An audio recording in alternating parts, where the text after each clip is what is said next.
salut. Salut à tous les hommes et les femmes de valeur présentes sur cette chaîne. Cette page est la page qui ajoute de la valeur à votre vie. En commençant par votre personne, nous partageons des astuces qui vous permettent d'apprendre à vous connaître. C'est la base du développement de tous les autres domaines de votre vie. Qui vous êtes, ce que vous faites, détermine quel sera votre développement personnel, financier et autres, sentimental et autres. Aujourd'hui, nous revenons avec un sujet de business. Money. C'est le nerf de la guerre. L'argent. Il y a un langage qui dit souvent l'argent ne fait pas le bonheur. Mais l'argent contribue au bonheur à plus de 50%. À 90% même voire. L'argent, c'est le nerf de la guerre. Nous le savons tous. Seulement que nous faisons semblant. Et le semblant, ça ne sert à rien. Ça ne sert à rien. Nous nous plaignons tous aujourd'hui à tort et à travers d'être dominés par les autres, de ne pas être compris, de ne pas être considérés. C'est parce que nous manquons de cash, de money. Aujourd'hui, je reviens avec un sujet sur l'entrepreneuriat. Je reparle, comme je dis toujours sans cesse, de l'école de la vie et de l'école classique. Où à l'école classique, on nous a appris les mathématiques et la physique. Mais on nous a pas appris la créativité, l'entrepreneuriat, le développement personnel, le respect de l'autre, l'acceptation de soi, l'estime de soi. On ne nous l'a pas appris. Et ça, c'est la différence entre l'école de la vie et l'école classique. Et à l'école classique, tout ce qu'on nous apprend, nous apprenons d'abord et nous sommes mis à l'épreuve après. Mais le hic de l'école de la vie, c'est que nous sommes d'abord mis à l'épreuve avant d'apprendre la leçon. Et tout ça parce que nous ne l'avons pas acquis dès le bas âge. Pendant que nous acquérons les connaissances de l'école classique, nous devons au même moment acquérir les connaissances de l'école de la vie. Et là, ça nous évitera le fait d'être mis à l'épreuve, le fait d'apprendre la leçon avant d'être mis à l'épreuve. Le fait d'être mis à l'épreuve avant d'apprendre la leçon. Parce que le fait d'être mis à l'épreuve avant d'apprendre la leçon nous fait perdre un temps. Nous empêche de nous retrouver sur notre voie où nous devons être pour facilement émerger. Nous fait tourner en rond pendant des années et nous consume du temps. Et time is money. Allons au vif du sujet. Aujourd'hui, je viens avec des idées d'entrepreneuriat parce que je me suis rendu compte, surtout au Cameroun, où nous avons développé cette façon, cette mentalité, je ne sais pas comment l'appeler, quand nous n'entrons pas à la fonction publique, quand nous ne passons pas de concours d'État, quand nous ne sommes pas embauchés par le gouvernement, nous avons tout perdu. Nous avons tout perdu. Or, ce n'est pas ce qui est. Tout le monde ne peut pas entrer à la fonction publique. Tout le monde ne peut pas être entrepreneur. Tout le monde ne peut pas être leader. Chacun a sa place dans la société. Et c'est à chacun cette place qui fait de la société une société forte. Quand nous regardons dans les pays développés aujourd'hui, les entreprises à plus de 50% sont des privés. L'État les encadre et non les embauche. Et je pense que c'est une idée que nous devons copier. Si nous voulons acquérir notre liberté financière, nous ne devons pas tout attendre de l'État. Parce que l'État même aussi, c'est nous. C'est nous qui constituons l'État. Sans nous, il n'existe pas d'État. L'État ne peut pas tout faire. L'État est juste là pour diriger, pour mieux encadrer. Et faire aussi sa part. Mais à chacun de nous aussi de faire sa part, de prendre sa responsabilité. Nous ne devons pas laisser de la responsabilité d'un milliard de personnes à l'État. Ce n'est pas possible. Parce que vous-même, si on vous donne la responsabilité d'un milliard de personnes, je ne suis pas sûre que vous ferez trop différemment. J'ai observé un phénomène au Cameroun, c'est pourquoi j'ai décidé, et je suppose que ce phénomène se retrouve dans plusieurs autres pays d'Afrique. Dans le domaine de la santé, nous observons des infirmiers, des médecins, spécialistes ou généralistes, des nutritionnistes, des délégués médicaux qui, parce qu'ils n'ont pas réussi au concours d'intégration pour travailler à la fonction publique, se considèrent comme avoir raté leur vie. Et je ne comprends pas comment. Avec une formation professionnelle en poche, avec autant d'opportunités que ça offre en Afrique, comment est-ce que quelqu'un peut, parce qu'il n'est pas entré à la fonction publique, considérer qu'il a raté sa vie? Quand nous observons autour de nous, en Afrique, j'étais au Cameroun dernièrement, et avant même que je ne partais du Cameroun, j'y ai vécu pendant des années, jusqu'après même le bac et à l'université. Dans des rues, il y a des gens qui vendent des médicaments à tort et à travers, sans contrôle de qualité, sans hygiène, dans tous les emballages possibles, déchirés, mouillés, quand tu regardes ces médicaments, franchement, il y a des gens qui sont morts, il y a des gens qui ont eu des ulcères gastriques en achetant ces médicaments. On a l'habitude d'appeler ça au Cameroun les médicaments au poteau. Ces gens n'ont reçu aucune formation dans le domaine de la santé. Aucune formation minime soit-il.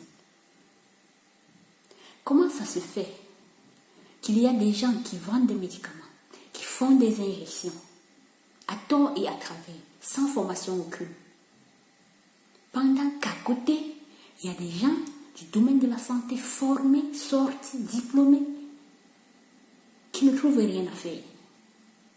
J'ai tellement médité par rapport à ça. Je me suis tellement posé des questions, j'ai dit, mais il y a quelque chose qui n'a pas marché. Comme on dit souvent au Cameroun, il y a quelque chose qui n'a pas marché. Qu'est-ce qui ne va pas? Comment est-ce que la santé est occupée par des gens qui n'ont aucune formation, aucune notion de la santé? Pendant que les gens à côté qui ont des formations en santé disent manquer quoi faire. Aujourd'hui, je vais vous donner quelques idées. Si vous êtes de la santé, vous avez quelqu'un qui est de la santé, un proche qui est de la santé ou une connaissance qui est de la santé et qui vous dit qu'il n'a rien à faire, donnez-lui ces idées. Qu'il sorte de sa zone de confort, qu'il retrousse ses manches et qu'il mette cette idée en pratique et qu'il revienne en commentaire, me donne le résultat de ces idées. Franchement,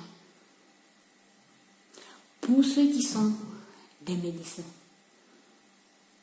et des infirmiers, vous pouvez ouvrir des cabinets, même en commençant par votre domicile. Il suffit de prendre une pièce de votre domicile que vous transformez en cabinet. Pas d'hospitalisation, rien que la consultation. Il y a des infirmiers peuvent avoir des cabinets d'infirmiers, vous pouvez vous mettre pas 2 ou pas 3 pour ouvrir des cabinets d'infirmiers. Consultation, rien que pour une pièce bien, dans un cadre vraiment médical, bien propre, bien hygiénique, bien conforme et tout. Vous mettez pas 2 ou pas 3, vous créez un cabinet d'infirmiers où vous recevez des gens pour des consultations. Vous pouvez créer des consultations à domicile. Que ce soit des consultations à domicile, que ce soit des prestations de services à domicile dans le domaine de la santé. On en a fort besoin. Je me rappelle, au Cameroun, on a souvent l'habitude de dire en Occident, en Europe, chacun a son médecin. Non. Chacun n'a pas son médecin. Le problème, c'est quoi? C'est qu'en Europe, il y a des cabinets de médecins, il y a des cabinets d'infirmiers où tu vas t'inscrire et tu vas te faire consulter. Toute la population ne se retrouve pas à l'hôpital pour des consultations. Et ça fait que on réduit l'affluence, on réduit la charge aux médecins, aux infirmiers et on leur donne la possibilité de bien travailler. Regardez l'espérance de vie en Afrique. Nous avons l'alimentation bio, bien qu'elle puisse exister. Nos terres, même comme aujourd'hui, je constate un phénomène qui est catastrophique où des gens utilisent des pesticides et tout pour nous détruire les sols, nous détruire les plantes et ils ne savent pas quel impact catastrophique ça a sur notre santé. Nous avons encore une bonne alimentation. Nous avons un bon climat. Nous avons des bonnes plantes naturelles pour nous faire soigner. Comment expliquez-vous que l'espérance de vie en Afrique aujourd'hui est de moins de 60 ans? Vous êtes-vous déjà posé la question à savoir pourquoi? Parce que des gens prennent des médicaments à tort et à travers, des gens qui n'ont jamais exercé dans le domaine de la santé vendent des médicaments, ils font des injections aux gens. On tue des gens avec on tue des gens dans des conditions je ne sais comment. Quand le médecin, un seul médecin se retrouve avec 20, 50, 100 patients en une journée, c'est normal qu'il le fasse à la hâte pour essayer de satisfaire tout le monde. Et si tous ces médecins qui se plaignent de n'avoir pas été recrutés par le gouvernement s'auto-employaient en créant des consultations, des services de consultation à domicile, en créant des services de prise en charge à domicile, on réduirait la charge aux médecins à l'hôpital et ça ferait qu'on prendrait soin mieux des gens. On prendrait mieux soin des gens. Et les coûts aussi seront bas par rapport à l'hôpital. Ceux qui n'ont pas assez de moyens pour aller à l'hôpital, c'est payer des salles d'hôpitaux pour faire des journées d'hospitalisation. Si par exemple tu vas à l'hôpital, tu as peut-être été, je prends un exemple, opéré et qu'on te dit peut-être après l'opération tu peux sortir. Au lieu d'aller rester à l'hôpital pendant des jours, payer des salles d'hospitalisation, tu n'as pas assez de moyens. Tu rentres à la maison, une infirmière vient te faire un suivi. Et là, on décharge l'hôpital de toutes ces charges qui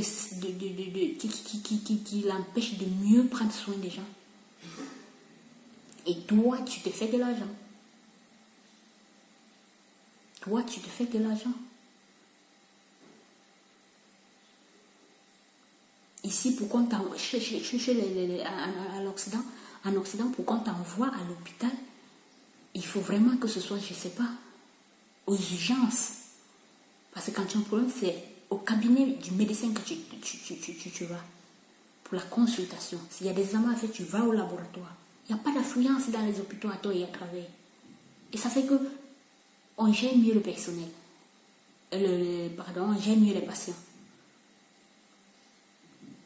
Pourquoi est-ce que ces infirmiers ne peuvent pas offrir des prestations de services à domicile? Pour des petits pansements de rien du tout, il faut aller à l'hôpital. Pour une injection ou une perfusion, il faut aller à l'hôpital. On va t'hospitaliser à l'hôpital, on va te mettre 4 perfusions, tu vas faire 4 jours, tu vas payer la salle d'hospitalisation qui coûte cher. Et nous n'avons pas assez de moyens, nous connaissons tous beaucoup de vie en Afrique. Si ces infirmiers nous offraient des services, des prestations de services à domicile, et qu'ils faisaient bien leur travail, pour des injections ou des petits pansements, des placements de perfusion, des petites consultations de beauté où on n'aura pas à aller à l'hôpital payer des sommes énormes là-bas. Tout le monde sera satisfait. On payera les services qui coûteront un peu moins que les services de l'hôpital. Et tout le monde sera satisfait. Les infirmiers ambulants et les médecins ambulants avec des services de prestation à domicile, je vous rassure qu'en Afrique, c'est quelque chose qui vous rapporte énormément si vous le faites. Énormément. Au lieu de vous coucher et vous plaindre, laissez les autres venir d'ailleurs prendre ces opportunités à votre place et se faire de l'argent et vous commencez demain à grogner.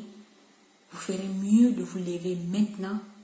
Si vous êtes infirmier ou médecin qui n'a pas d'emploi ou dans un emploi qui ne vous arrange pas, que vous jugez moins rémunéré, vous avez déjà eu assez d'expérience, à vous lancer à des prestations de services ou à vous installer dans un cabinet où vous offrez des consultations. Et vous pouvez être en contact avec des médecins ou des hôpitaux de renommée où vous pouvez envoyer ces patients ou qui peuvent envoyer quand les patients sortent de l'hôpital où ils n'ont plus besoin que des suivis peut-être de rééducation, de petits pansements, de placement de perfusion. Le médecin, il vous met en contact avec ces patients. Et je pense qu'on fera l'effort de relever l'espérance de vie, ne serait-ce que petit soit-il. Pour les délégués médicaux, un délégué médical, sauf si je me trompe, est un commercial dans le domaine de la santé. Comment ça se fait que toi, tu es formé pour vendre des médicaments, pour vendre tout ce qui est du côté de la santé, tout ce qui est objets médicaux et tout ce qui concerne le domaine de la santé. Et tu es à la maison, tu te plains de n'avoir pas le travail. Pendant qu'à côté, quelqu'un qui n'a aucune formation dans le domaine de la santé, il va dans la rue, il vend tout et n'importe comment, n'importe où. Comment est-ce que quand vous passez, vous voyez ces gens et vous voyez, vous, des légumes médicaux, comment est-ce que vous vous sentez dans votre peau? Je vous en prie. C'est vous qui devrez, à la place de ces gens sans formation qui vendent des médicaments périmés, sans contrôle de qualité, rien, dans des conditions déplorables, sans hygiène, c'est vous qui devrez faire ce travail. Trouvez-vous un capital petit soit-il et lancez-vous. Achetez vous-même des médicaments et revendez-les. On parle aujourd'hui du dropshipping qui prend de l'ampleur dans le monde aujourd'hui. Même avec les délégués médicaux, dans le domaine de la santé, vous pouvez l'appliquer. Vous cherchez votre niche dans la santé, que ce soit vous qui êtes dans la santé, vous connaissez plusieurs niches qui existent. Ça peut être des médicaments, ça peut être des consommables de l'hôpital, les seringues et consorts, ça peut être des trucs de sécurité dans le domaine de la santé. Vous vous positionnez dans un secteur, dans une niche qui touche la santé, et vous cherchez des preneurs, et vous cherchez des fournisseurs, et vous chargez de la commercialisation. C'est ça le rôle du délégué médical. Et non chercher celui qui va l'embaucher pour qu'il le fasse dans le pays. Oui, il y en a qui vont être embauchés, mais il y en a qui doivent, eux, embaucher. Il y en a qui doivent, eux, embaucher. Qui doivent travailler eux-mêmes pour leur propre compte et non pas être embauchés et non pas embauchés. Bougez-vous. Si vous avez fini votre formation de délégué médical, vous n'avez pas trouvé qui va vous embaucher, embauchez-vous vous-même. Et à la longue, peut-être vous auriez besoin d'embaucher 2 ou 3 personnes pour travailler avec vous et vous réduirez au moins ce chômage. Vous aurez contribué, vous aurez apporté votre pied à l'édifice pour la contribution du développement de votre pays. Nous avons des nutritionnistes. Des nutritionnistes, vous pouvez vous positionner dans le domaine de la santé. L'alimentation est quelque chose de très important. On ne mange pas à tort et à travers. On ne mange pas n'importe comment. Il y a une certaine alimentation si tu veux perdre du poids. Une certaine alimentation si tu veux prendre du poids. Une certaine alimentation si tu veux avoir une santé mentale, une santé physique. Vous pouvez vous positionner en tant que nutritionniste où vous offrez vos services pour ceux qui veulent perdre, pour la maigrisseur, la mincisseur, pour ceux qui veulent perdre du poids, pour ceux qui veulent prendre du poids, pour ceux qui ont des problèmes de santé, qui ont une alimentation pour aérer. En tout cas, il y en a tellement. Il y en a tellement de niches dans la nutrition. Que ce soit adulte, que ce soit infantile. Selon votre domaine, selon votre spécialisation. L'alimentation, on ne mange pas n'importe comment. Pour avoir une bonne santé, il y a aussi des règles à suivre dans l'alimentation.